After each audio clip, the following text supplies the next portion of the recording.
God dang. Ladies and gentlemen, we are live. My apologies, folks. I don't think I was even fucking properly set up there. Amateur hour, folks. The wrestling Jesus needs some practice there. All righty, folks. Sunday with WJ, ladies and gentlemen, there. Little live show, folks. Got my coffee there. I'm not even awake yet, folks. I think I started the show and I wasn't even in the stream or something. It's Sunday, folks. Anything goes there. A nice little relaxed stream on Sundays there. Possibly not every Sunday there, but we got some news. We got a little bit of wrestling reviews, folks. Let me take a sip of coffee here there. Mustafa Ali, ladies and gentlemen, woke up, checked out the Wrestling Jesus group there on Facebook, and I saw some stuff about Ali asking for his release or whatever. So went out and read some of that wrestling news, and apparently Ali has a message, ladies and gentlemen. And that message is bigger there. It's much bigger than, his dreams and professional wrestling or whatever there. So I don't know if he wants to go to AEW or what the fuck. I know a few days ago he posted a picture about some superhero movie. I don't know what the movie is. I don't remember there, but it was like a picture of himself. And he was basically asking the company to hire him as an actor or something. So what's the message that he's desperate to be in movie, or what's the message that he has there? 115 pounds, you know what I mean? A professional wrestler on TV, and he's sending fanboy tweets to Marvel. Please hire me. Looks like a teenager there. Did McMahon tell him, you look goofy doing a thing like you're 15 years old on Twitter trying to get booked as a superhero there? You already have a job with me, goofball. You know what I mean? So maybe McMahon gave him shit. I don't know what happened. Maybe it's a thing that he wants to go to AEW and he has more to offer. Here's the deal, folks. There, Ali, he was supposed to win a big match or something. Kofi Kingston replaces him in the match. Eventually, Kofi becomes world champ, right? So was Ali supposed to win the belt? Right? Nobody knows. Do we know for sure because Kofi won that Ali was going to win? Maybe he was going to win because of the Saudi Arabia shows or what have you. I don't fucking know, but Kofi won the belt and it was low ratings, low viewership. It did fuck all. You know what I mean? All it did was make the WWE title lose prestige. It didn't look like a big deal anymore when Kofi won the belt. Imagine if this fucking jobber would have won. Imagine if they would have followed through with it, giving this belt to this fucking jobber. You know what I mean? Like, it would have been bad. Like, because he does a little bit of what their basic aerial wrestling, this kid's supposed to be a star. I don't see anything special about him. I think it was just McMahon wanted to give a wrestler that was like an Arab looking wrestler. Some people are telling me he's from Pakistan, but maybe he wanted to have a wrestler that looked like, Ali was a good looking guy, you know what I mean? So he wanted to have maybe a wrestler that could represent those people, you know what I mean? Pakistani or Arabic or whoever, I don't know. There people who look like Ali might be attracted to him. I don't fucking know. But honestly, Ali wasn't champion material. You know what I mean? Like, he wasn't champion material. Imagine they give the belt to this guy and look at him now asking for his release like a little fucking dweeb there, trying to look like some kind of hero on Twitter. Again, if it's not for McMahon, nobody knows who this jobber is. McMahon brings this kid in. Is he that good? Is he special? Like, what the fuck's special about him? He's just there every week and he's boring half the time. They don't know what to do with him. You know what I mean? The storyline with him and his group, they're the group of retards with the masks and stuff. That was a big fail. You know what I mean?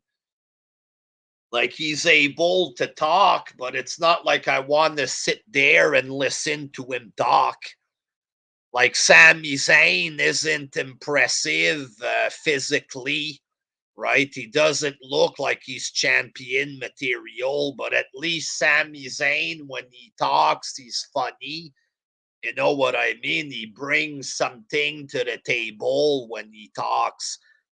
Ali can talk, but he's not funny. And you don't bring anything to the table except for fucking low ratings. Wrestling RIP Retribution failed because Mustafa Ali was the leader. That's right.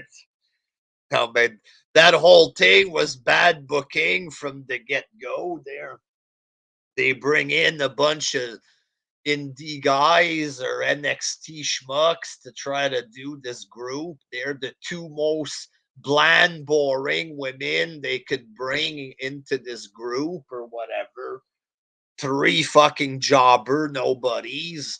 And then you put Ali acting like some kind of goofball, cutting weirdo promo. Like, how the fuck could this succeed? Like, but yeah, they did give him a whole stable, the right honorable said. So they wanted to push Ali. They did.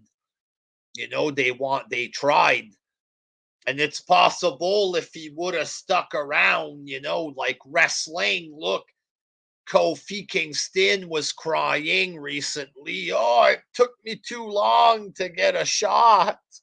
Well, sometimes it takes time to get a shot like that. Not everybody is ready to be a star right away. I don't think Ali is world champ material, but if he would have stuck around for 10 years and the company gets even worse and there's absolutely nobody left, maybe he would have got his Kofi Kingston moment.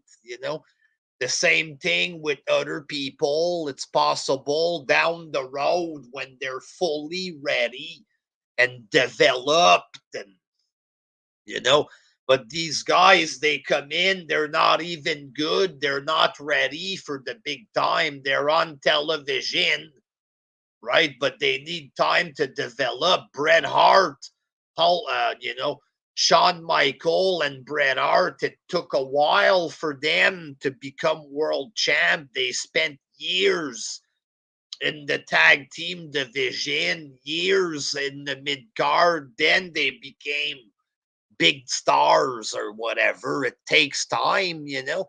Eddie Guerrero was always viewed as a cruiserweight guy from the beginning, and then he became a big star. He was undeniable, and eventually he won the belt. You know what I mean?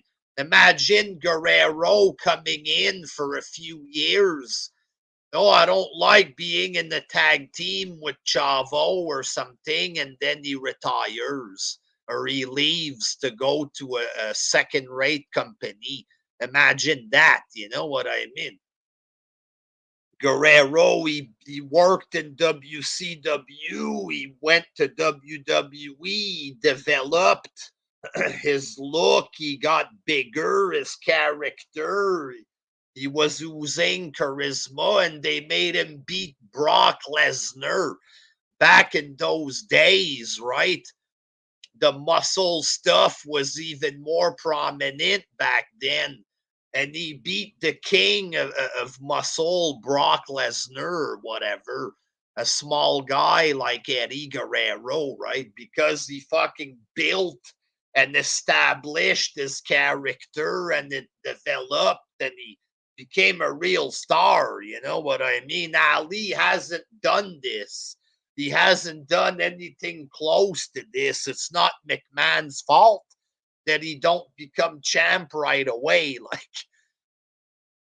Like I'm seeing AEW fans. Oh, he's gonna move on to bigger and better thing. It's possible he sends audition tapes to Marvel or something, and somebody gives him a job. I don't know there, but in the wrestling world, there's nothing bigger than WWE. Like if he goes to AEW, he's not gonna be a big star, right?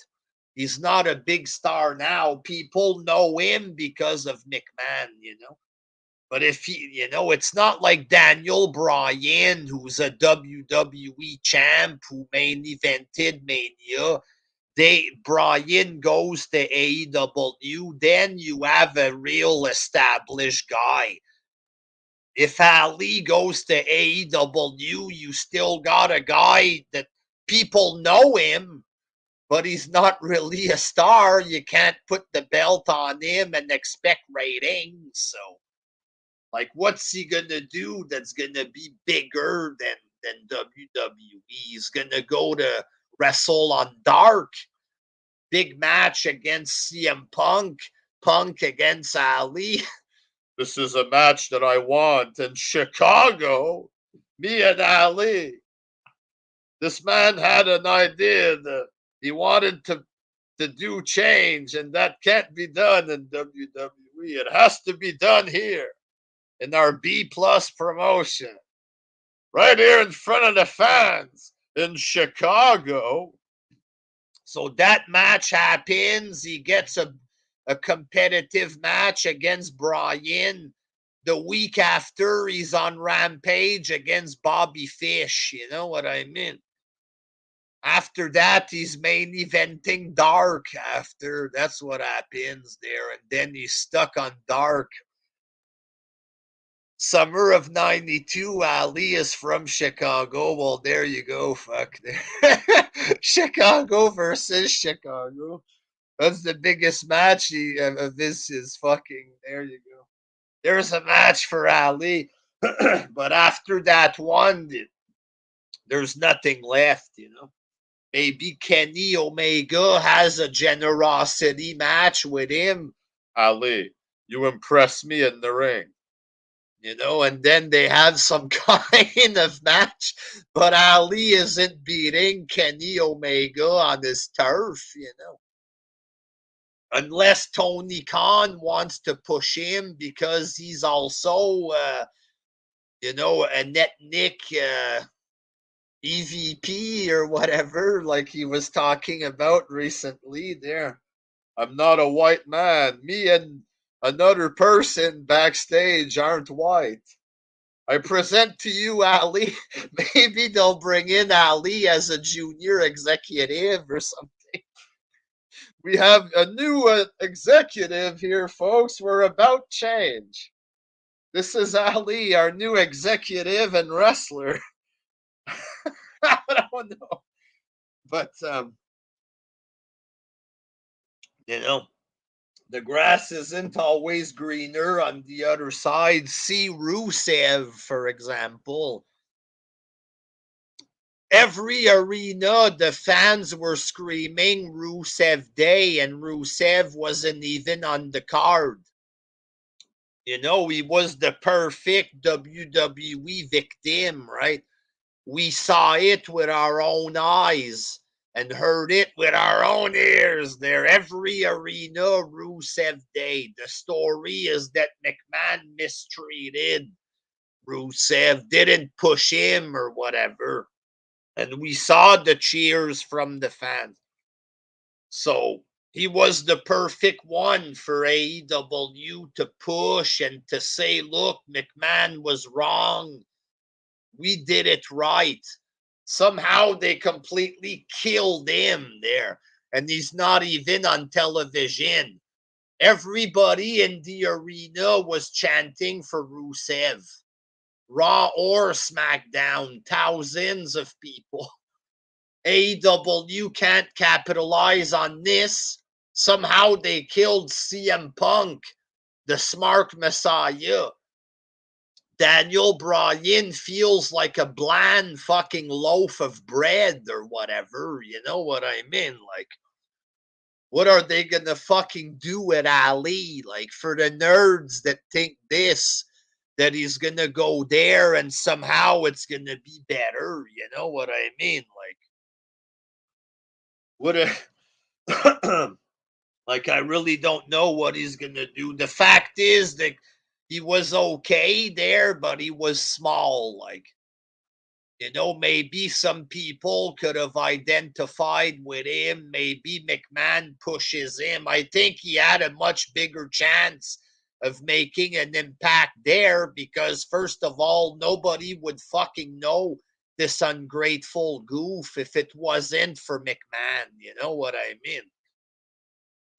Like, start off fresh, Ali, on Dark. Let's pretend this goof didn't go to WWE and he started off on Dark, right? Would he be popular today? Fuck no. You know what I mean? He would have turned out like Jake Atlas there, this guy they present recently. He would have had a match with Adam Cole. He would have fucked his knee and they never would have presented him on TV again or something. You know what I mean? But it's possible this Jake Atlas guy comes back there, but I mean, you know, um, if it wasn't for WWE, this kid would be fuck all, sweet fuck all, just a guy on the computer with 2,000 followers because of his physique or something. Follow your dreams, guys. And he puts a picture of him flexing or something. He would have got 1,500 male AEW fans or something like this. Tony, push the amazing Ali. You know what I mean? And they would have brought him on Dark once or twice. But thanks to McMahon, this little ungrateful prick is going to get signed by somebody there. You know what I mean? And that somebody doesn't have what it takes to make him a star. McMahon could have maybe did something with him down the road. You know what I mean? But because this little goof wants to leave, well, it's him that's gonna miss out. You know what I mean? He's only popular because of his Shikara and PWG days. I have to take your word for it because I never knew he was there. I know of Shikara and PWG. I've seen a few matches, but I never watched full shows of this. Like, you know, I might watch little stuff from companies, but they have to be accessible. I'm not gonna, you know, buy a DVD of a company for $30 there. The only time you get to see them is if you pay big money for it. I'm not interested in that, you know. But For me personally, and for most of the WWE casuals, probably, I don't speak for everybody, but if it wasn't for McMahon, we wouldn't know this kid. You know what I mean? Yes, he was somewhere else before, but it's not like he was Daniel Bryan, right? I heard of Bryan Danielson before he went to WWE, right? I've seen CM Punk on TNA. Didn't know jack shit about his ROH career. I saw stuff on wrestling websites. CM Punk versus Joe. I read results of shit like this, right? But Ali, I never heard about his match against Penguin Gonzalez and PWG. You know what I mean? Didn't hear about any of this shit. If it wasn't for McMahon, I wouldn't know him, you know. Stray gamer, nobody ever cared about Bryan or Punk until Vince made them stars. Outside of the tiny bubble of indie fans, that's the truth. Nobody cared. The millions of people weren't there until McMahon presented them. I'm sure there was over a million fans that knew about them, but only a small pocket were watching Ring of Honor, you know. So apparently, there was an article in the Toronto Star or something comparing WWE and AEW. And the WWE representative made a statement. He was talking about the female match, Ty Conti and Anna Jay against Bunny and Penelope Ford. He was talking about the gore, calling it mutilation, the blood, the gore shit fest, like it looked amateur, basically, is what they're saying there. And that stuff like this, the network partners and sponsors and stuff like that, people like this don't like that shit, the gory product. He said, yes, we used to do that, but in 2022, the general public don't like this stuff. And the AEW fans are freaking out or whatever there. But here's the deal. Again, that's probably the truth. You know what I mean? Look at AEW. They do the pizza cutter thing, right? And the sponsor, Domino's, was pissed off there. I don't know what happened with that, but I think it was Domino's that was pissed off at the wrestler with the pizza cutter there, the psycho match against Jericho or whatever. I watched the match from that guy against Zack Ryder, you know what I mean? On the internet where that belongs, kind of deal, you know. But if you're watching a big network, people don't expect to see that glass in the forehead when they're sitting down with their kid. Like, imagine it's Christmas or something and the families are together. The son, the 40-year-old son who lives in the basement, wants to watch AEW because he wants to watch Dynamite on Christmas or whatever. They put on the show to please their man-child son. Suddenly, they're stabbing each other with glass or something. The grandmother doesn't want to see that on Christmas. The kids or whatever, right? So it makes sense what McMahon is saying. The general public, 99% of people don't go out of their way looking for hardcore wrestling, right? If somebody, like I've seen the Zack Ryder match, I went online, I looked for it, and I watched it. It was a gory fucking low budget shit show or whatever, but I knew what to expect. if you're a company and a sponsor or a woman with children, you put on the wrestling show because the kid likes Ty Conti or whatever, and then Ty Conti is getting stabbed with a pitchfork or whatever, then McMahon does have a point. We as wrestling fans, I don't care. I want to see action. As a fan of wrestling, obviously, I want to see a pile driver and stuff like this. I understand McMahon doesn't want to do it to risk injury of the wrestlers. And I understand that point as well. You know what I mean? I understand that they don't want to risk injury. A pile driver off the top rope through a table, you kill the wrestler, and it gives nothing. A wrestler loses millions. The company fucks up a story just so you can get a 2-second cheap pop, right? Plus, the crowd never gives credit to WWE for anything anyway. So why murder their own wrestlers and fuck up everything for them and risk injuring them, right? And guess what? If the wrestlers did that shit in WWE, the people would complain about how Vince hurts as wrestlers. That's what they did in the past. McMahon would receive complaints for killing his wrestlers and all this, right? That's why he toned everything down, not just the steroid stuff, but the in-ring stuff. It's to protect the wrestlers as well.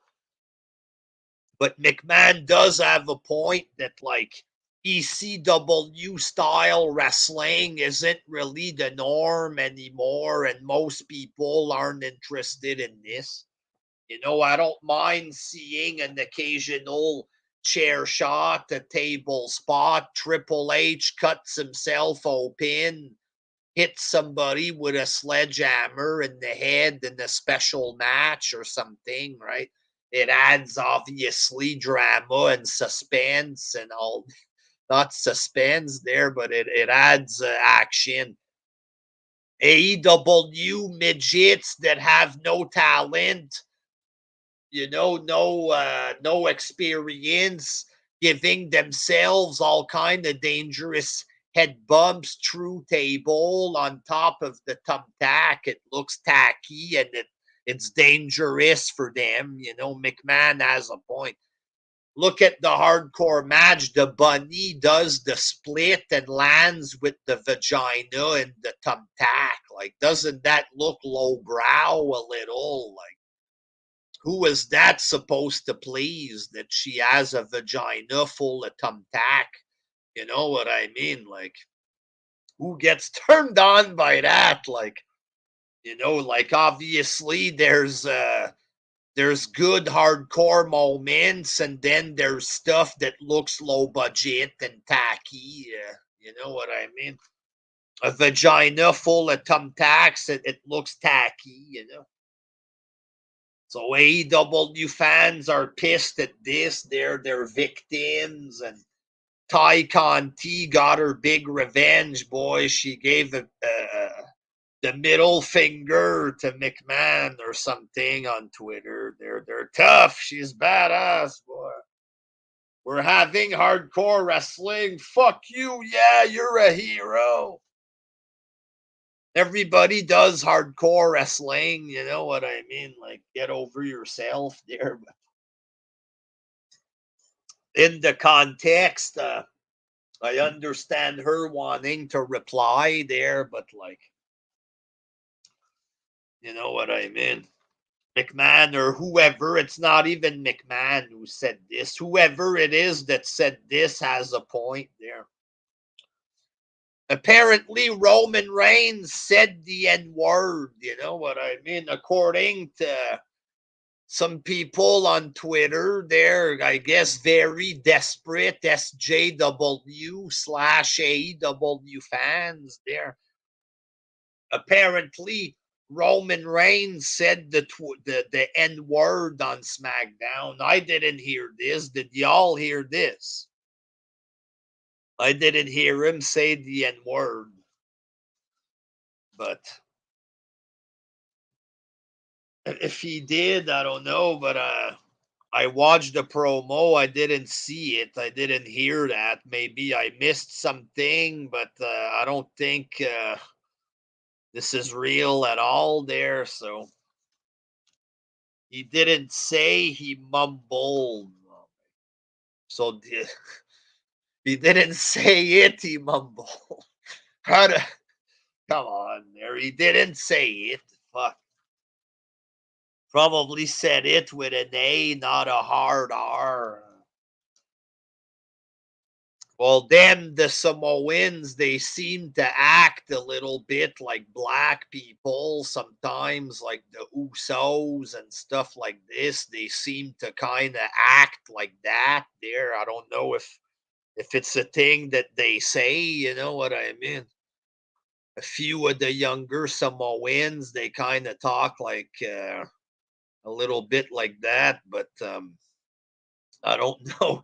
I don't see Roman Reigns saying that. I didn't hear it. Some people are saying apparently this that he mumbled it. I big lazy. Yeah, Oos, tell him Oos.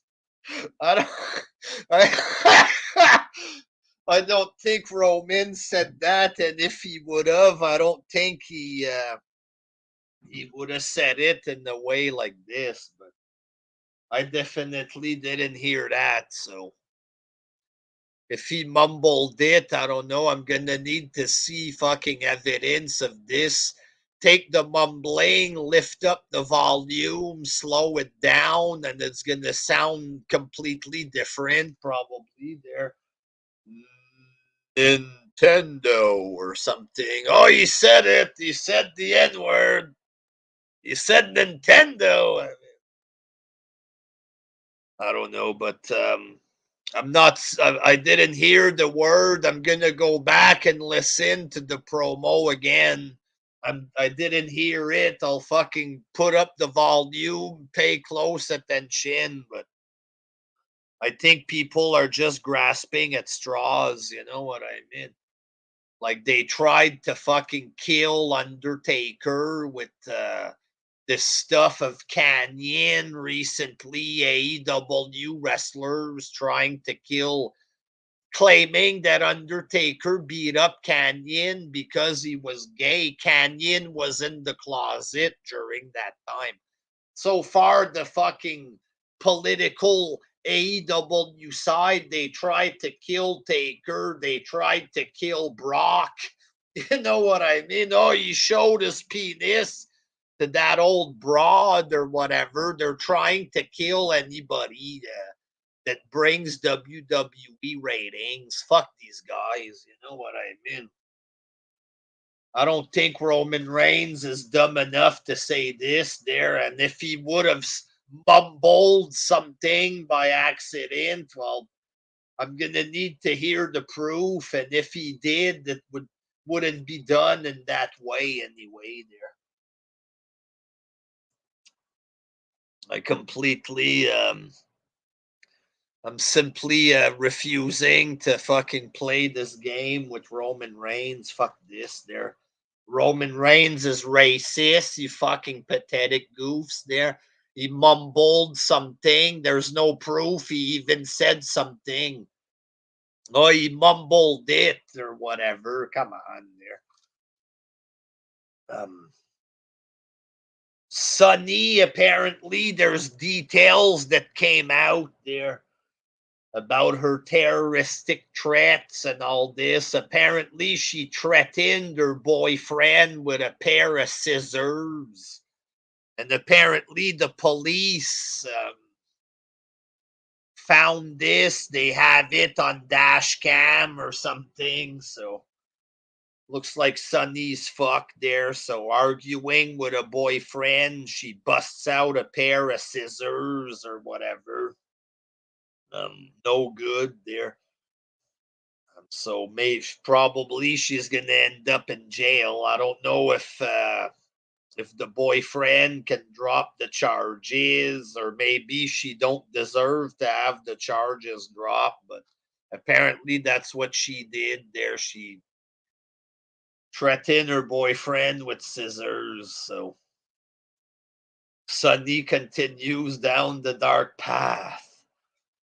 Roman Reigns has broken the kayfabe record, folks. 504 days as champion, universal champ, or whatever. So Roman Reigns, a non-racist person, I don't think for in the slightest that there's any reason to believe he's racist there. He's doing a great job bringing in the numbers. He worked very hard, you know what I mean? Like, we all bashed Roman back in the day, and he deserved to get bashed back then. Did he deserve that? Did the company deserve for pushing him too quick? But McMahon had a vision, and the vision came true because he's a fucking pro these days. You know what I mean? And he deserves this 504-day record. And he's way too much of a pro to go out there start saying N-word and stuff. Like, come on. DDP apparently says that Cody Rhodes could be money in WWE, that WWE should sign Cody, MJF, and Britt Baker. You know, Cody Rhodes looks like a big fucking goof in AEW there. But if he had, you know, proper booking, right? If it wasn't him writing retarded promos and saying goofy, retarded shit, you know, McMahon, they complain McMahon controls the looks of the wrestlers and stuff. McMahon might have said, you know, this neck tattoo maybe not the best idea, right? And if McMahon would have said that, he would have been right. You know what I mean? If McMahon was writing the scripts for him and the promos and everything, and it was presented better, it's possible Cody could be, you know, a good mid-carder or something. You know what I mean? But I agree with DDP that him, MJF, and Britt Baker, if they have enough intelligence, they should leave and go to WWE. Cody, maybe he's in too deep, you know, with his bullshit there. It's not like I'd want to see him in WWE. And the way he's been acting, I don't know if he deserves to be brought back, you know. But if McMahon thinks he can make money with him, he'll bring him back, you know. But he would need the WWE machine behind him. Apparently, AEW wanted Lita to go work for them, and she refused.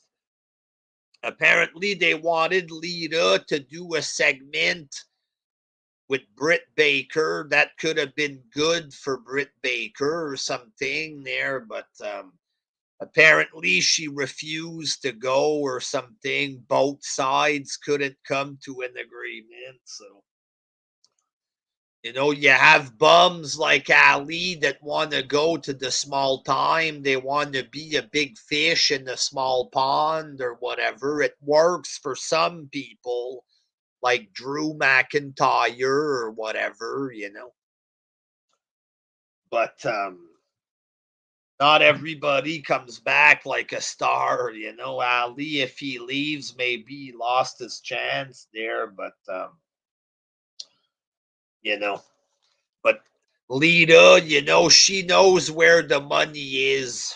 She refused to go to the circus, and she goes where the money is. She goes where where she made her name, you know what I mean, with the company that made her famous. She's not an ungrateful whore like a lot of these wrestlers are these days. They see a bit of bullshit on Twitter and they believe the hype, you know what I mean? Like these fans on Twitter, yeah, I like Ali because he's a WWE victim. 2 weeks later, they forget about him, and then he's in catering. Like the grass isn't green on the other side for most of these fucking losers, anyway. The only guy that looks better is Malachi Black, and now he just looks like a common jobber now, and he's another mid carder with a stable. Like I don't know if the grass is greener for anybody over there, apart from Cody Rhodes, because Tony gives him everything, but then the fans turned on him because it looked too stupid. And he's not a believable real star the way he tries to portray himself. You know what I mean? Little topic I wanted to discuss, folks.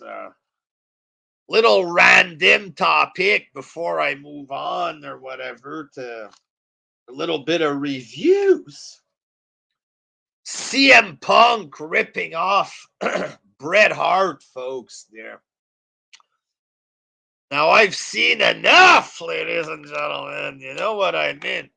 So, CM Punk versus Darby Allin, I believe, was the match.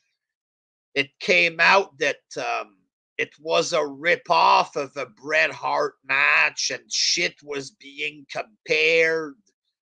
And it was undeniable that CM Punk and Darby Allin, I think it was there, that they had ripped off moments of a Bret Hart match or whatever, right? And people, oh, he's just paying homage to Bret, blah, blah, blah. You know what I mean? Um, so whatever, he rips off Bret Hart. I find it weird. CM Punk is supposed to be a star, but he's ripping off shit that Bret Hart did 20 years ago. Okay, he did it one time. All right. Now he's trying to be a technical wrestler, and on commentary, oh, that was very Bret Hart-esque of CM Punk. So now it looks like he's ripping off Bret on a continuous basis there. You know what I mean? To the point that commentary is now trying to tell people that he's doing Bret Hart stuff. And then the match with Wardlow, I see AEW fans, this reminds me of Bret Hart and Diesel when Diesel was going to give the power bomb to Bret and Bret was acting hurt or whatever. And he reversed with the small package and he pinned Kevin Nash or whatever. And now it's fucking obvious that he took it from that match, right? Another thing he's ripping off from Bret. Oh, this reminds me of Bret and Kevin Nash. Looks like he's paying homage to Bret. Looks like he's fucking ripping off Bret there. After continuously ripping off parts of his matches, what the fuck is CM Punk doing? Isn't CM Punk a star? Shouldn't he be doing his own shit if he's such a big star? Imagine a big band like Guns N' Roses. Suddenly they're having concerts and they're just playing Metallica's songs. You wouldn't fucking see that. Guns N' Roses, suddenly they become a cover band or something, you know? Enter Sandman, oh yeah. You wouldn't see Guns N' Roses start ripping off Metallica or something. Like, the fuck is that? CM Punk comes back. I'm doing what I want to do. I'm doing it my way. by ripping off Bret Hart. What the hell is this? You know what I mean? Continuously ripping off Bret. Fuck off. You know what I mean? What a fucking goof. What a Hammenager clown that you have to rip off a better man. First of all, there, Bret Hart was 10 times the wrestler that this guy was. Seeing CM Punk trying to be a technical wrestler against Matt Sydal, it's a fucking joke. And it looks amateurish and it looks Bush League. And it's not believable, all right? Bret was a believable technical wrestler. Chris Benoit, believable technical wrestler. Dean Malenko, bland as fuck, believable technical wrestler, great in-ring wrestler. William Regal, great, believable, technical submission guy, in-ring wrestler. Bryan, not as good as the others, but better than Punk. Okay, CM Punk, not believable. Midget, looks like an old man midget. Okay, pretending that he's a technical wrestler. Punk and Matt Sydal, boring. Not believable. I'm not buying that I'm seeing real technical wrestling maneuvers at play. I see ridiculous. I see absurd wrestling. Punk out of his element, trying to be something that he's not. And what is he trying to be? Apparently, he's trying to be Bret Hart. Well, bitch boy, Bret Hart is a million times better than you in the ring. And motherfucker, Bret Hart was the man in WWE. Okay, when Hulk Hogan left, okay, Bret became the man. All right, he was the man. Main eventing shows. CM Punk was never the man. All right, he cut one promo. People talk shit about Bret and his promos. Bret Hart's promos sold out arenas around the fucking world. He made a shit ton of money, Bret Hart, for McMahon. He had thousands of great matches. Okay, CM Punk trying to be Bret Hart is a fucking joke and a half. Fuck off, you little skinny indie clown jobber. You're not even close to Bret. Don't try to be Bret Hart. I find it sad and pathetic that this little goof who's supposed to be a big deal has to rip off a man that's better than him and doing shit show version of Bret Hart's matches. Fuck you, you goof clown. You know what I mean? Like, Diesel and Bret Hart, everybody remembers that match. Okay, fans that are born 10 years ago, they might not remember. You know what I mean? But fans that know wrestling, they all remember this match, all right? Because it was a big deal. Bret Hart against Kevin Nash when Bret won the belt. It was a big deal and it meant something and it made sense.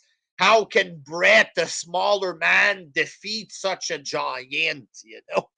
And it worked, and people remember that 20 years later, 20 plus years later, because it worked.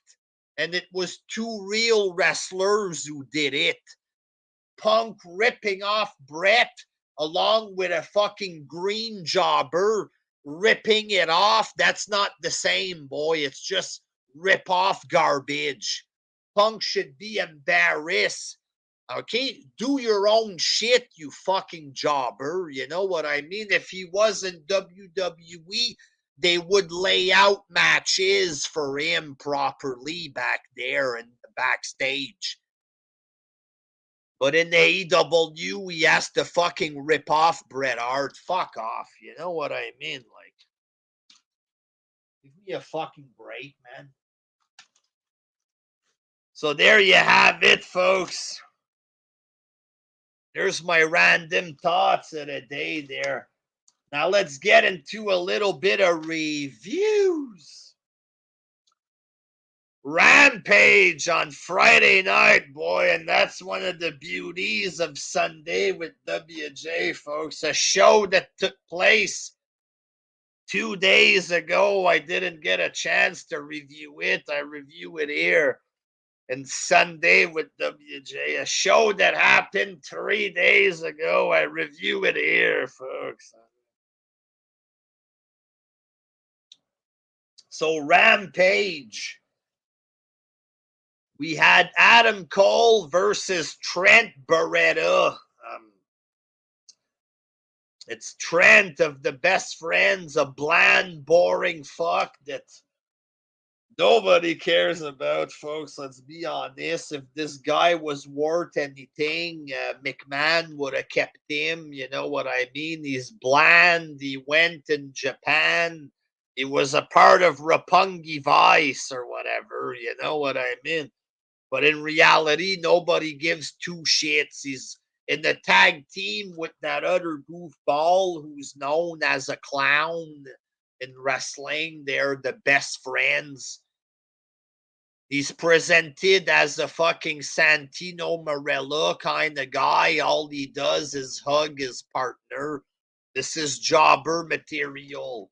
The guy gets injured. They bring him back recently, and they try to present him like he's something. Trent. And he's wrestling Adam Cole.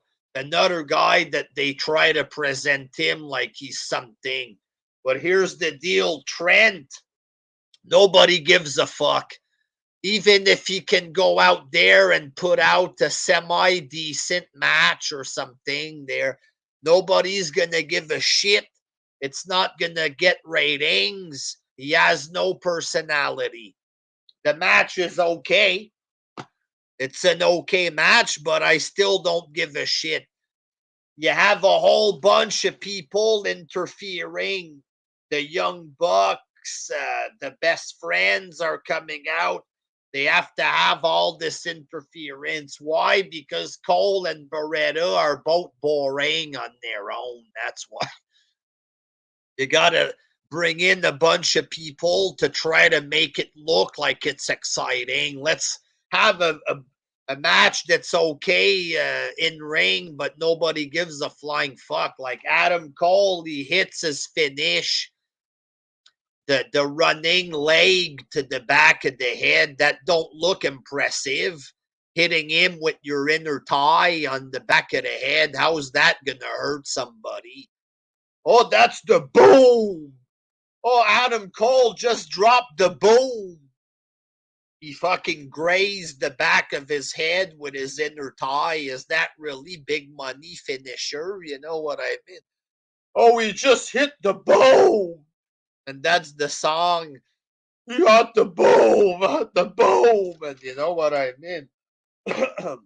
And every time the song says boom, the retards in the crowd, the 400-pounders in the crowd, the quarter-pounders there, boom!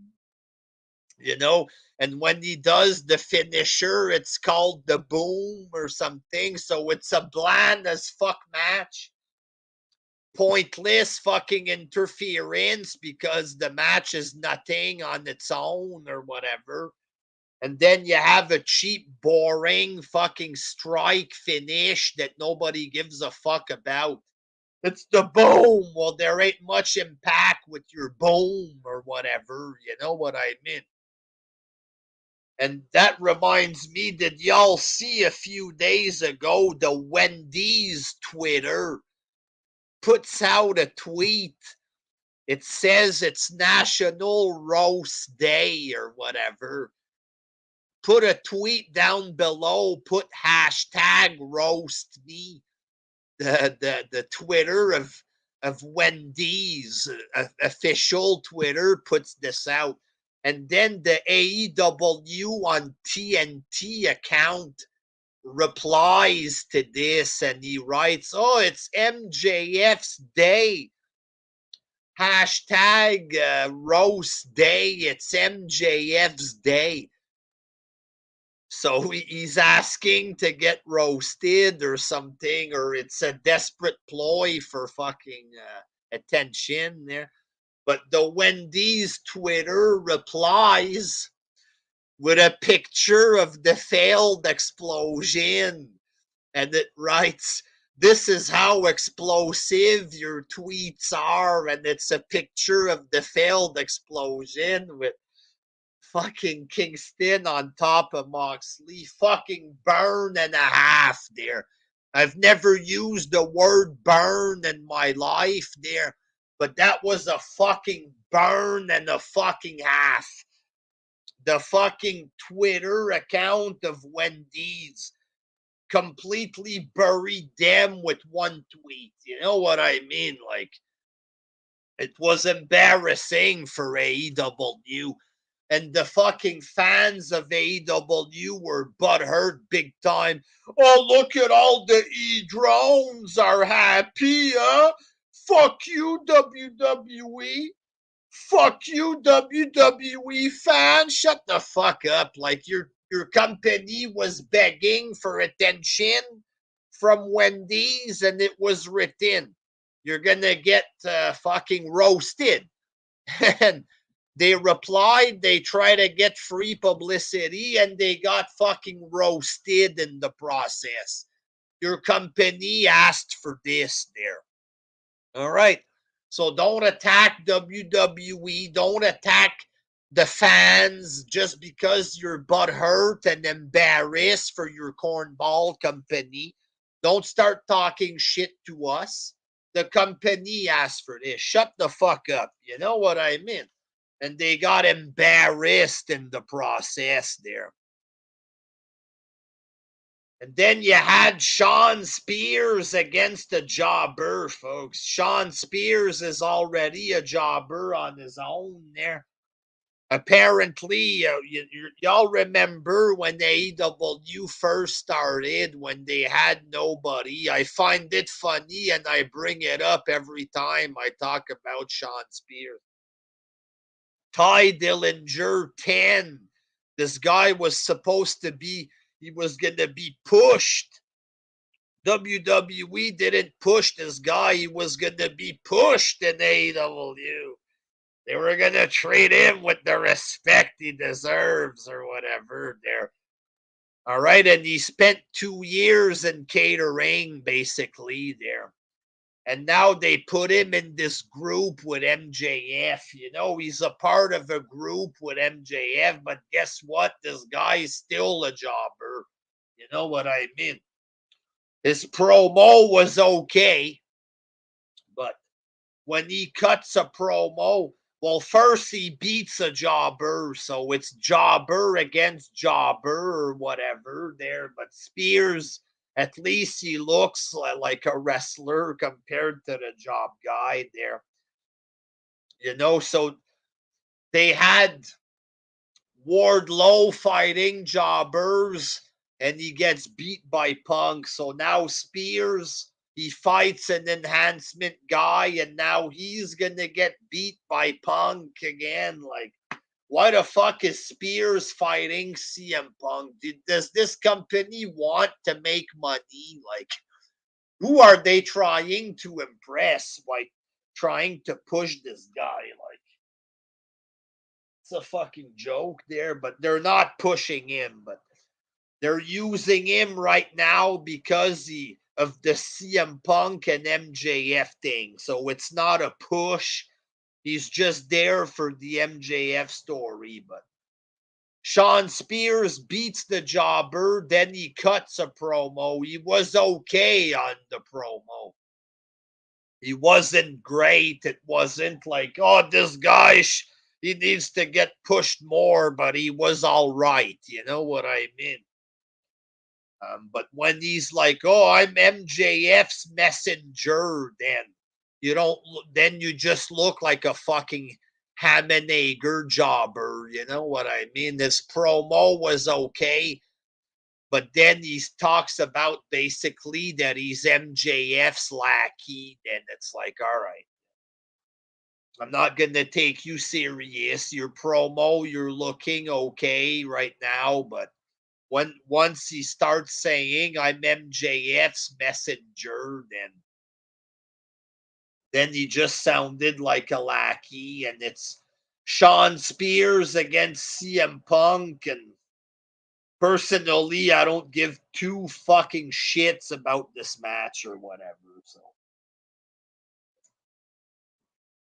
you had Sean Spears against a jobber, then Sean Spears cutting an okay basic promo about how he's a job guy that's gonna get beat by Punk or whatever. So to me, it wasn't that entertaining. And then you had Nyla Rose, the Bunny, and Penelope Ford. They won a big trios match against Statlander, Red Velvet, and Layla Hirsch. Nothing says big star like Layla Hirsch. So Layla Hirsch was arguing with Statlander, and somebody got the pin because of Layla Hirsch. First of all, like I said, Layla Hirsch looks like Shayna Baszler, except she's like 4'2". All right. Nobody cares about Layla Hirsch. What the fuck? Like, can we just get a good looking woman? Like, you know what I mean? Like Penelope Ford looks good or whatever. Red Velvet looks good there. But she's surrounded by gargantuans in this match or whatever. You know what I mean? Like, this was just a fucking garbage throwaway match. I'm not interested in Statlander versus Layla Hirsch. Nobody is interested in Layla Hirsch. Come on, man. Come on. In the main event, folks, it was Jungle Boy and Luchasaurus versus John Silver and Alex Reynolds of the Dark Order. So Jungle Boy and Luchasaurus. The match was okay. The finish looked cheap. I don't know if they did the move properly or what, but the finish looked a little cheap. When the pin happened, it looked a little off or whatever. But like, here's the deal: who the fuck is Alex Reynolds? Like, no wonder they have no ratings for this show. You know what I mean? Like, they had this hardcore women's match. They got people talking. Some people were talking for the wrong reasons or whatever. You know what I mean? They had a bit of people talking. They had Hook on this show that people were talking about or whatever. Do they put Hook on there? No. Do I want to see Hook? No. But apparently AEW fans have a hard on for him, a sexual thing for Hook there. So they want to see him. Is Hook on the show? No. They have Alex Reynolds. Who the fuck is this guy? Why is he in the main event? Like, you got to understand, nobody in reality cares about this garbage. They're putting tag team wrestling in the main event. I'm happy Tony is a hero because the tag belt is in the main event. They say that stuff on the internet, but in reality, no one cares. How can someone truly be excited that a jobber guy called Alex Reynolds is in the main event? Apart from Alex Reynolds himself, Alex Reynolds' mother, or possibly his girlfriend if he has a woman or something, you know, his children, they might be excited, but which wrestling fan on this planet, apart from 3-4 male AEW fans who have a crush on him, and it wouldn't be more than maybe 100 people, maybe there, Who really gives two fucking shits about Alex Reynolds? You know what I mean? Who would really care? Nobody. That's why this company does bad. Instead of having a real main event, you know what I mean? You have a tag team match of jobbers like Jungle Boy and Luchasaurus. They're not jobber, but the other, they're mid-carder. You know what I mean? They're mid-carder. So you have a mid-card tag team act, which isn't going to bring big viewership, a mid-card tag team act there. All right. You're going to have more viewership with Young Bucks in the tag match than you would with Jungle Boy in the tag match. But you're not going to have the same viewership with Jungle Boy and the big, tall, goofy jobber in the mask called Luchasaurus there. You know what I mean? That's not going to bring big rating. And you're going to have even less if you're going against midget John Silver or whatever. John Silver's likable. He's not main event material, for fuck's sake. And he's a much bigger star than his friend Alex Reynolds, who nobody on the planet cares about. How can you gain viewership with shit like this? You can't. There was a rap video from The Acclaim. They're mocking Sting and Darby. Sting and Darby, there was people dressed up like them. The song is called Got Phase or something. They were mocking Sting and Darby. This had potential to be funny. Got Phase and Sting dressing up like Darby Allin, but it wasn't as funny as you would expect it to be, kind of deal. It was okay. I like The Acclaim. I like when he comes out and raps a little bit, not all the time. And the other one grabs the mic, The Acclaimed or whatever. There, I think that's okay there, but I think this rap, it was hit or miss, and it was more on the miss side a little there, but it was okay, but could have been funnier, could have been better. There was a little promo segment. Ricky Starks on commentary. Jay Lethal comes out and buries him or whatever. I think Jay Lethal in that little 2-minute segment was better presented than everything he's done since he started there. Like, Jay Lethal came out, he was kind of burying Ricky Starks on the mic a little bit there. Stuff like this, and he cut a good little promo. The promo was 1.5 minutes long there, but Jay Lethal, he's a small guy, you know what I mean? Should he be the world champ? Probably not. But he's good at doing promos. You know what I mean? So that's how he should be used there. If I was running the show, I'd use him as a manager for somebody there, but he's a small guy, folks. He was a star in Ring of Honor, so you gotta push him there. But really, his strength is on the microphone. You know what I mean?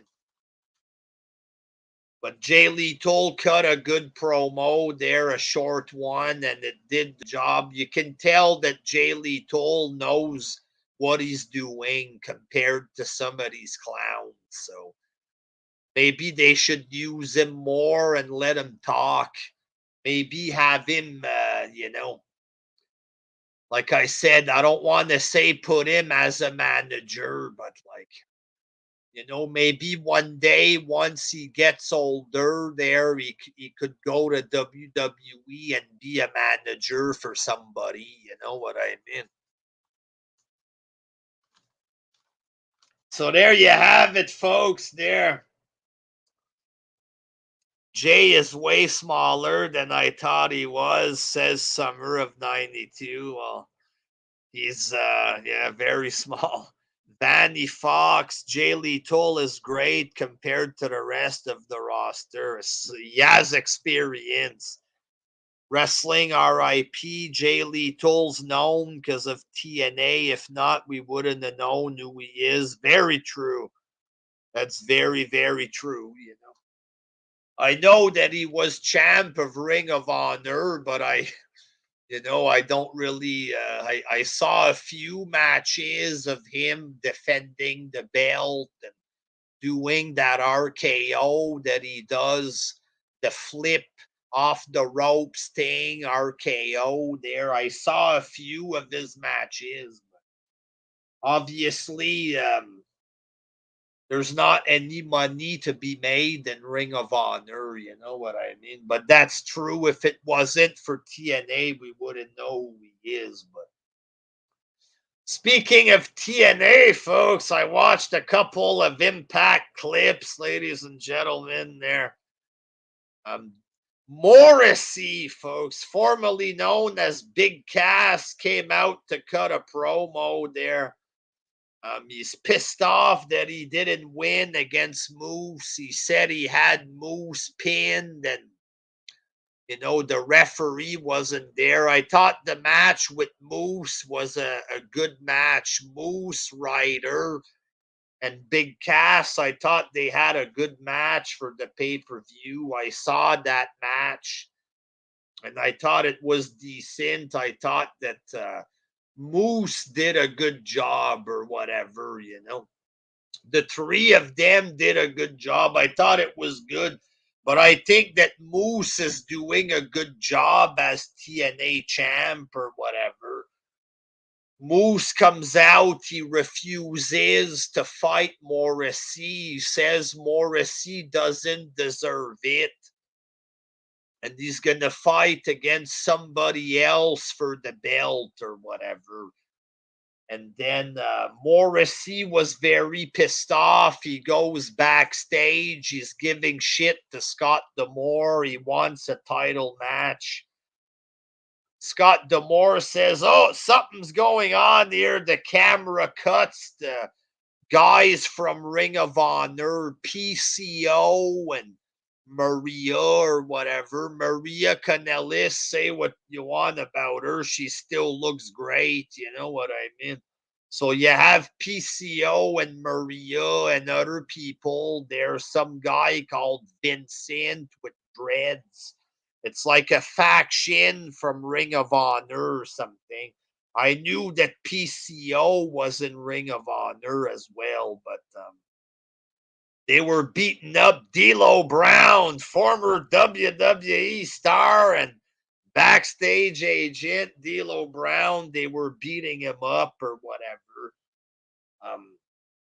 So I thought this was okay there. Morrissey wants a shot against Moose. It doesn't look big time, right?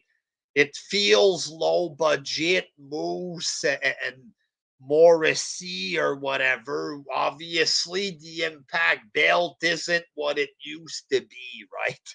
If you look at it, it's going to look like it's small time, but I still thought it was acceptable for a show or whatever. So they're obviously moving towards Moose and Morrissey.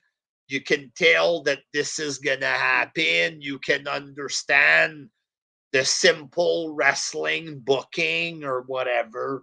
Is it big time? Absolutely not there, but I think Moose is doing okay. So in the main event, you had Moose against a jobber guy, Zicky Dice.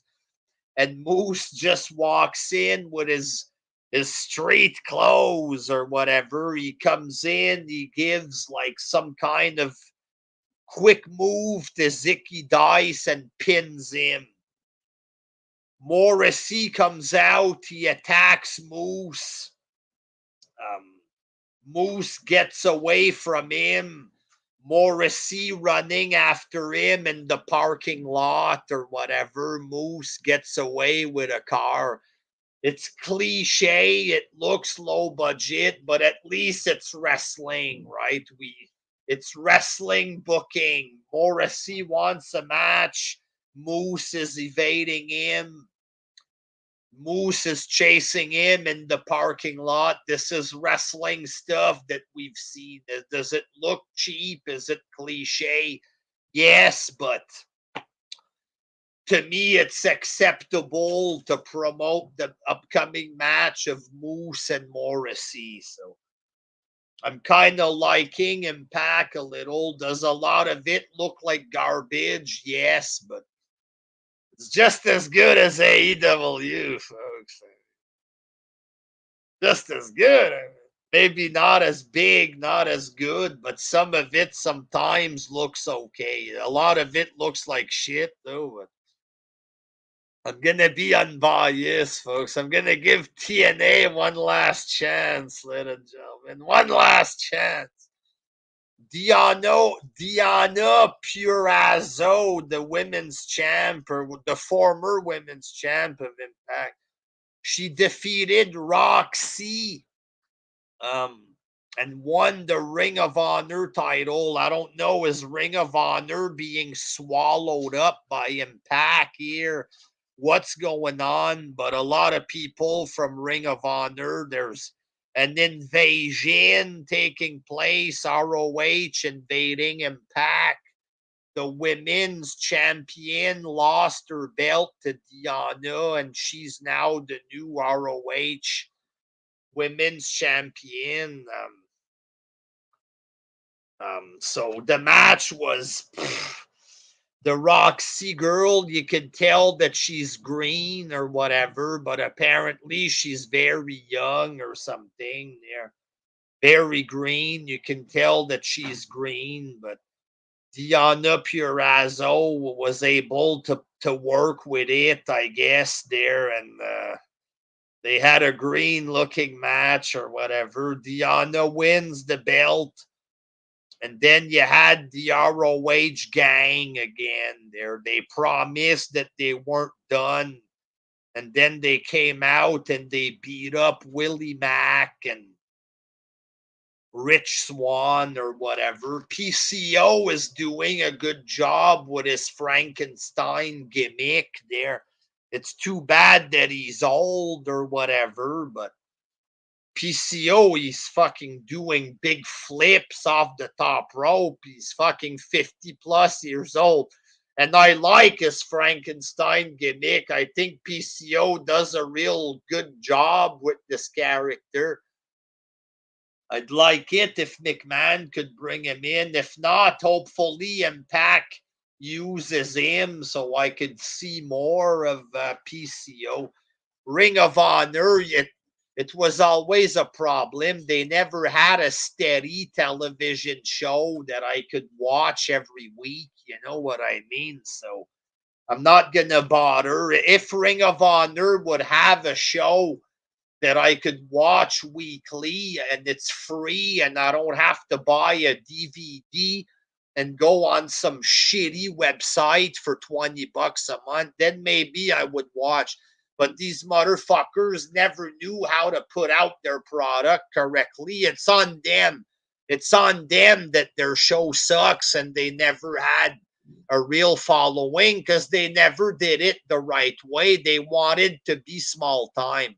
They wanted to be indie. They wanted to cater to these goof fans who were more busy trying to look intelligent than to get the product out there. It's on them for catering to these retarded fans or whatever. You know what I mean?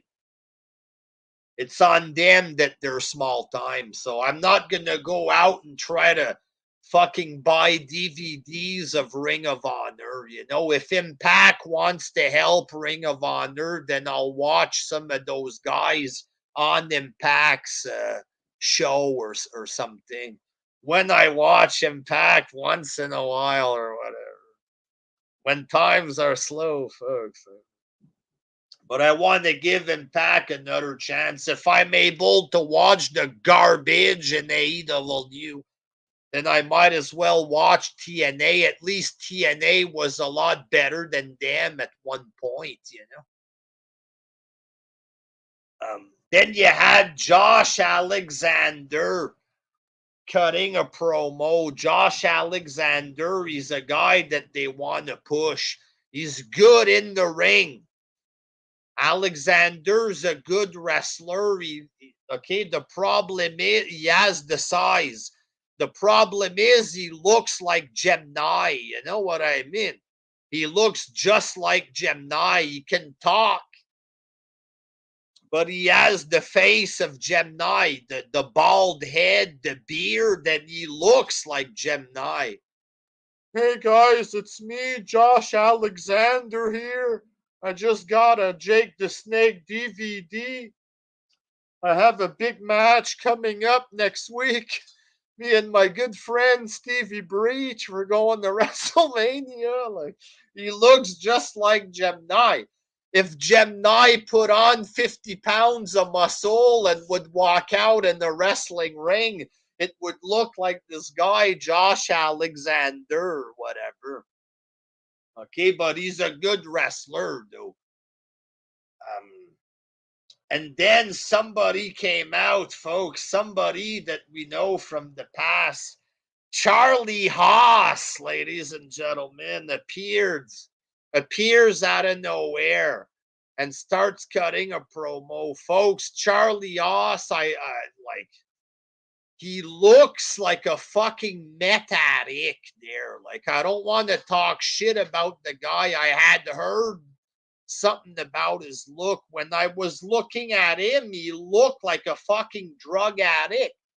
Looked like a meth addict. He looks like a scary guy that would ask you for money on the street, you know?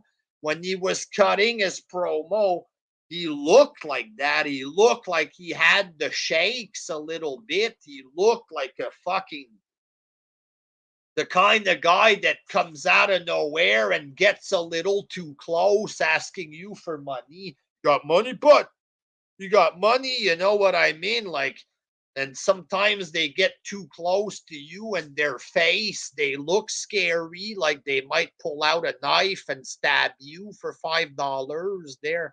Well, Charlie Haas had that look like he just came out from robbing a fucking corner store there. You know, he looks like he's coming out of an alley behind the soup kitchen.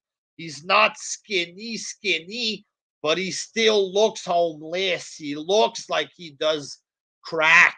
You know what I mean? Like, this guy's scary. Doesn't look like champion material. Doesn't look like he should be on television at this point. Like, just because he looks like that don't mean he shouldn't have a job. That's not what I want to say, but like, holy fuck, man. The guy looks like he's a meth addict or a criminal, or he looks like the kind of guy that's gonna start shaking, ask you for money, and you don't know if he's gonna take a swing at you or what. Try to find the clip of Josh Alexander, Charlie Haas, Impact Wrestling, and look at him. I'm not lying. I don't want to say this to hurt the guy, but look at him. He looks like a fucking drug addict. You know what I mean? And some guy called Speedball Mike Bailey defeated Jake something.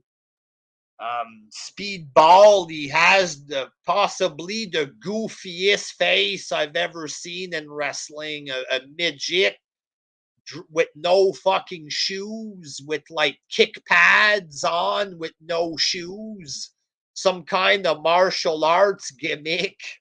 Apparently, he's in the X division. Like, you know what? I don't give a shit how bad Charlie Haas looks. I'd rather look at Charlie Haas than look at this goofy fucking shoeless jobber. You know what I mean?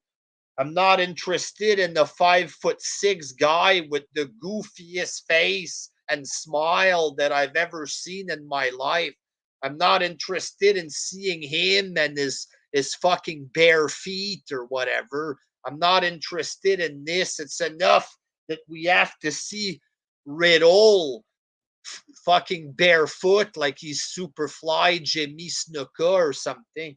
I'm not interested in some 5'6" cornball martial arts goof wearing no shoes on Impact. Like, fuck, like, I'm interested in seeing real wrestlers. A reason that I'm interested in Impact is because they have big wrestler like Morrissey and Moose, this Josh Alexander. That's what I want to see. Guys that are having normal wrestling match, not a 30-minute fucking acrobatic match there. I want to see normal wrestling. That's why I'm going to give Impact another shot.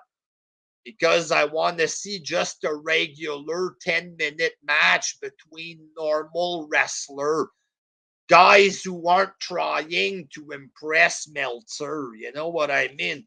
But if they have too much guys like this, like fucking Speed, Pill, Mike Bailey, or whatever, then I'm not going to keep watching too long.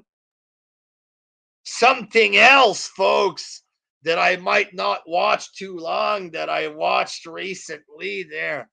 NWA Power, folks. All right, I was watching this last night around 4 o'clock in the morning, and it started getting tough, ladies and gentlemen. It was hard to watch there, but some of it was okay. NWA Power, they started off on YouTube. Well, NWA started off years ago, folks, and it was a big deal, folks. Was the biggest promotion in wrestling for many years. A lot of history. Lou Tez, Ric Flair, Harley Race, and then TNA, folks. And then things went downhill there. ECW, TNA, WCW, everybody used this promotion as their whipping boy at one point or another. All right. Fucking what's his name buys the promotion. It's down in the dumps there. The guy from Smashing Pumpkins there, Billy Corgan, buys the promotion, wants to revamp the NWA, and I was all for it. They have a show on YouTube, and you know what? The show was good on YouTube Power when it first started. Okay.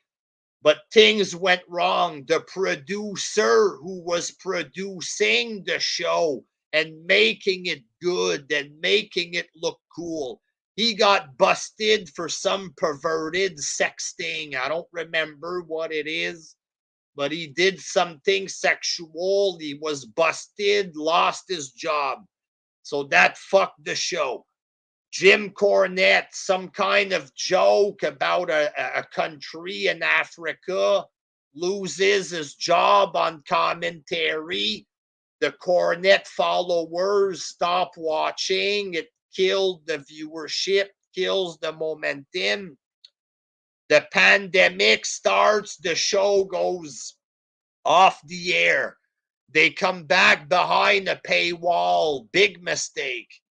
And now they're finally back on YouTube. NWA Power. This was episode 7 or season 7, episode 2.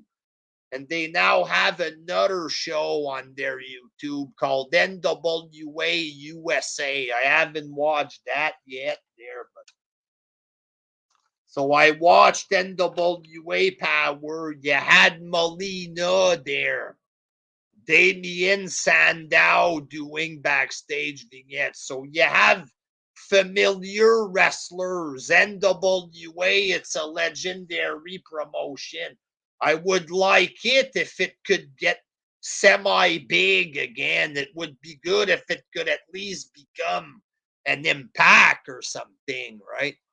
I like Billy Corgan. I was a fan of Smashing Pumpkins. You know what I mean? When I was a kid, I support Corgan in these endeavors, but they did a lot of mistakes there.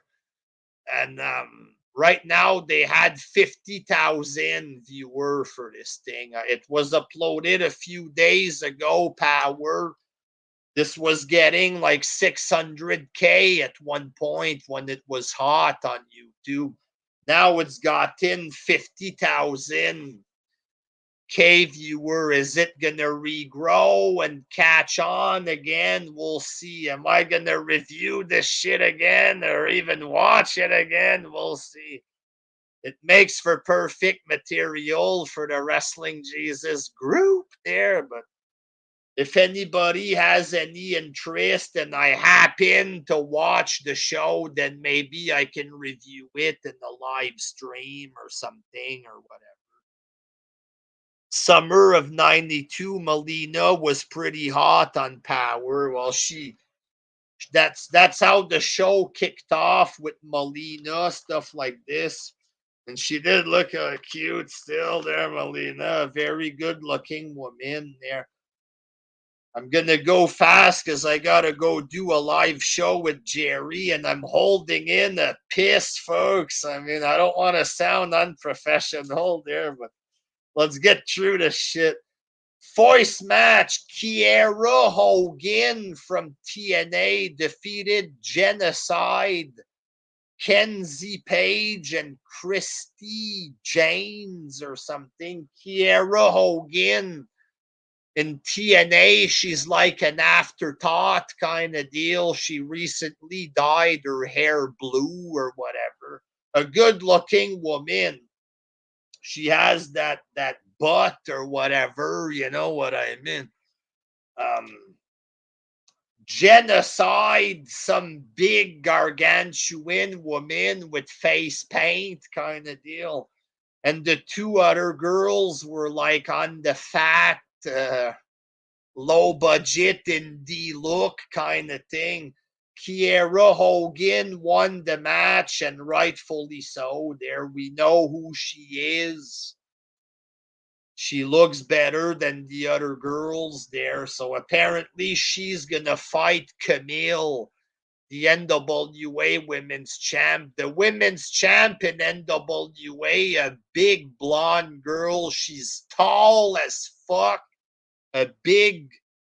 She's not big, but she's looks good at the same time. It's like taking a hot blonde but making her a foot and a half taller, and the body just goes along with it. Like, she has a good shape, right? A good shape of leg and body and everything. It's just that it's bigger. It's like she's like a superhuman or something, like a human that evolved, and she's taller and larger than the other girls, but not large in the sense of being fat. She's just made bigger, but she's still hot. She's a freak, is what she is. A fucking genetic freak. You know what I mean? Like, Camille is a hot version of Charlotte, says Summer of 92. She's a good looking woman, but a genetic freak. Like, she looks good, but she's tall and big. Like, McMahon should go and bring her in. This is a girl that he should bring in as an Amazon, but right now, she's in NWA, so it's going to be Kiera Hogan against Camille. You had a promo from Jax Dane. Jax Dane, he looks like Jericho in the face, but like fatter and bigger kind of deal. He's a big heel on the show, and he was attacked by Rodney Mack. because Jax Dane, he talked against the NWA legends. Fuck the legends. And he said something about Jazz, former WWE wrestler Jazz, and apparently Jazz is married to Rodney Mack or something. So Rodney Mack came out and attacked Jax Dane. Rodney Mack, he was in WWE a long time ago there. And I vaguely remember him kind of deal. But what I like about NWA Power is that we get to see some of these former WWE guys like Damien Sandow, stuff like this. Rodney Mack, I completely forgot about him, but he looks like a wrestler. It's not a guy that looks like a 15-year-old. NWA, it's like old school wrestling style. And it's normal wrestling with guys that look like wrestlers, which is why I like it. It's not always a good show, but hopefully Corgan keeps it on YouTube. And if he does, then I might watch until I stop watching or whatever. Um, like it when NWA started, I watched it for a month and then I completely forgot about it. I'm gonna give it another run there because I want NWA to succeed just because of the history. Plus, I like Corgan and I like that guys like Sandow get a spot to wrestle. You know, I don't want to sound like an indie fan there. Guys need a place to work, but I want NWA to fucking work or whatever, but it's not up to me, folks. You know what I mean? And if the show sucks, I'll tell you if it sucks. Second match, Crimson. Y'all remember Crimson from TNA? His name is Anthony Mayweather. Who the fuck would call themselves Anthony Mayweather? Maybe that's his real name. I don't know. But people, they think of Floyd Mayweather. They're not interested in Crimson as Mayweather. You know what I mean? Like, come on, like. Well, Anthony Mayweather versus a big black guy called Mims. Mims. Mims. He's kind of like a mix between Kofi and Big E kind of deal. He has the dreads like Kofi, but he's got the singlet and the shape of Big E kind of deal. And Mims didn't want to fight Anthony Mayweather. Apparently, the big heel, Jax Dane, was forcing them to wrestle. And Mims didn't want to fight Mayweather or whatever. Not Floyd Mayweather, Anthony Mayweather. Crimson, folks. You remember him, Jobber from TNA. You don't remember him. But, you know, they have stuff like this. They have former TNA guys that we're going to remember as well. You know, nobody knows Anthony Mayweather, right? But we a few of us, 10 people, might remember Crimson. So the match was, you know, they're trying to tell some kind of story there, but at 3 a.m., I was just trying to stay awake watching this. Third match, you had the Rude Dudes, folks. Rude Dudes, it's Master Lock, Chris Masters, and somebody else against the Dirty Sexies or the Sexy Dirties or something. The team of JTG and Fandango, ladies and gentlemen. JTG and Fandango, the fucking most random tag team of all time. It don't get more random than that. JTG versus Fandango. JTG and Fandango won. It was okay.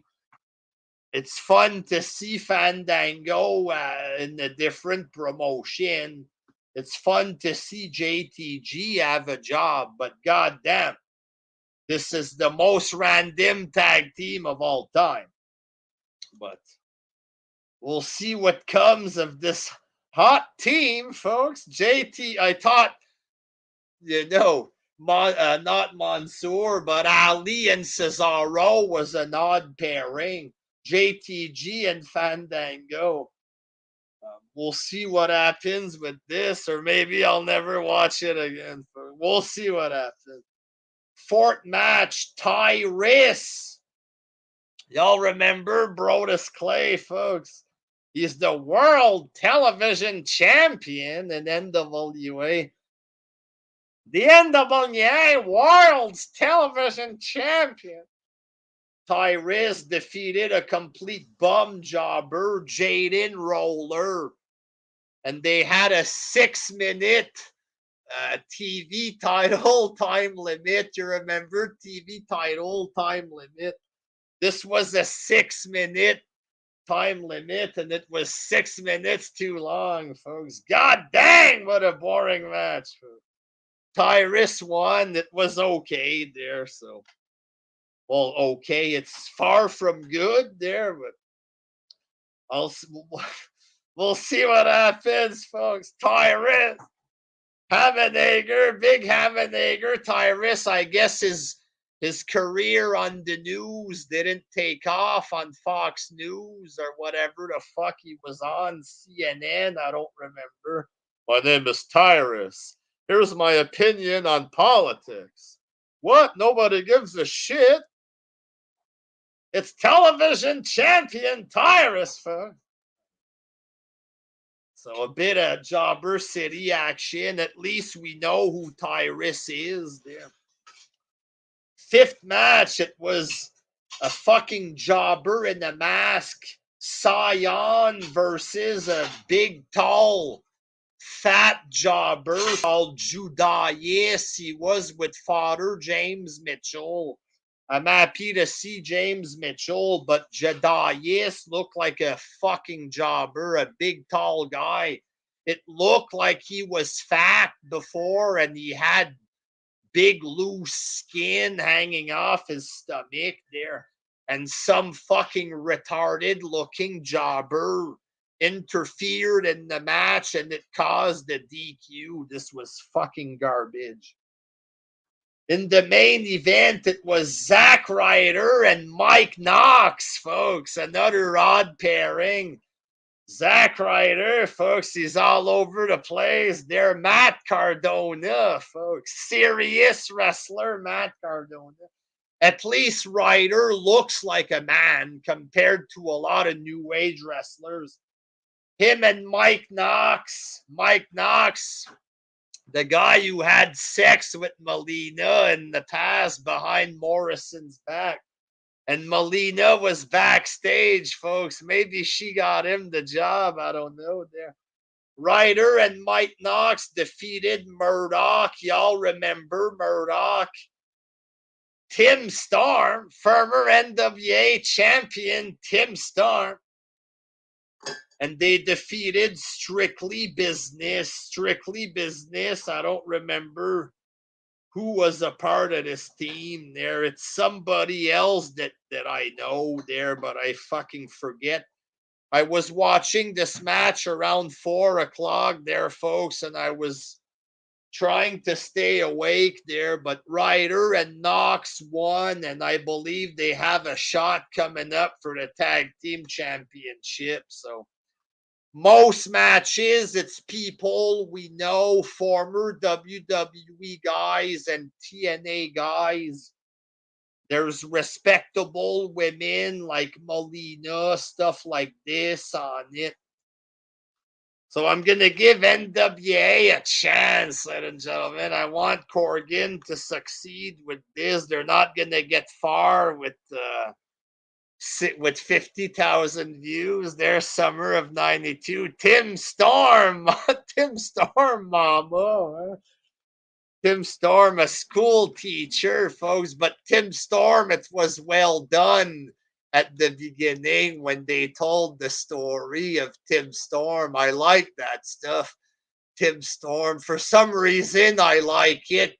The guy that was nailed for some kind of sexual thing there, he did a good job of presenting Tim Storm, you know, and he does a good job on the show Storm or whatever there. But I'm gonna give NWA a chance, folks. I might review NWA Power here, maybe review the NWA USA and the Wrestling Jesus group, or you know, or possibly I'll never fucking watch it again, folks. But I'm gonna try to watch it if I remember. You know what I mean? If I forget, remind me of it. Hey, WJ, did you watch NWA this week? If you guys want me to review this and I forget, you know, let me know there. But I'm going to try to watch it. And I like the feud with Magnus, Tim Storm. I wanted him to win. Me too. He had me hooked. Fuck, I was a big fan of Tim Storm. Not a big fan there, but I like Tim Storm. And I'm not afraid to admit it there. I love him. Big Tim there. So I'm going to be watching it there. Schwartz Center, that's a lot of wrestling. Don't burn yourself out, WJ. You know what? Schwartz, I respect that you're looking out for me. And I've been burnt out in the past before. So you make a very great point there, but I'm on a high, folks. You know, 3-4 years ago, I thought I retired from YouTube. I was gone for a year plus. You know, I kind of got out of being a YouTuber mentally, and then I tried to make comebacks and I was fucking lost. It's like I lost it, you know. Recently, I tried doing comebacks, but I had too much on my plate. Stuff with Jerry, stuff with the groups, and it was too much. You know what I mean? Like, but nowadays, there I'm feeling it again. You know what I mean? I feel it again. I feel comfortable doing it, and like. You know, I feel like an evolution of Wrestling Jesus. It's like I lost whatever I had before, and it's like I built back up to something there. And I think the future of Wrestling Jesus, I'm not seeing this end straight up. I'm seeing it continue there. I'm having a good time. It's giving me a rush doing the shows. I'm enjoying making the vids, and I understand I closed so many accounts. All I could do is let the work speak for itself. You know what I mean? And that's what I plan on doing. And I plan on giving y'all some content. I know I fucked up for the last, 10 years on YouTube. I got a lot of making up for, for a lot of bullshit, you know. But all I can do is let my work speak for itself and give y'all the content. If I do feel fucked up, then I'll take 3-4 days off and come back. If I feel burnt out, I can lighten the load or something. But right now, folks, I'm on a high, and I want more, folks. I want it all, baby. Schwartz Center, a new direction, new era. That's right. I'm back for you guys there, and I'm back for myself. I'm back to talk wrestling, folks. The time has come, and I'm going to give y'all some content, live shows, reviews, news every fucking week, folks. It's a new time, and it's time for me to stop being a schmuck. Time for me to stop being a flake, folks. But honestly, the past 15, 20 attempts at comebacks, I feel like I had lost it. Recently, y'all can tell I was getting better. When I first disappeared and came back, I looked like a deer in the headlights, you know. But now I'm feeling it again, and I don't want it to stop. Fuck it, folks. It's almost 3 weeks. The channel is back tomorrow. It's going to be 3 weeks. We keep it going. There's no time frame. Oh, 1 more year, whatever. We keep this fucking shit going. I love doing this shit. I have a passion for it. I have a passion for pro wrestling. You know what I mean? If you guys are here and you support me, you support the vids, I'm going to give y'all the fucking content. All right. New era. No more fucking bullshit. It is what it is. Spectral MKWJ is doing it for this business. Doing it for myself because I love it. And I'm doing it for you guys because a lot of you have supported me for many years. And it's time that I delivered the goods and quit fucking around or whatever.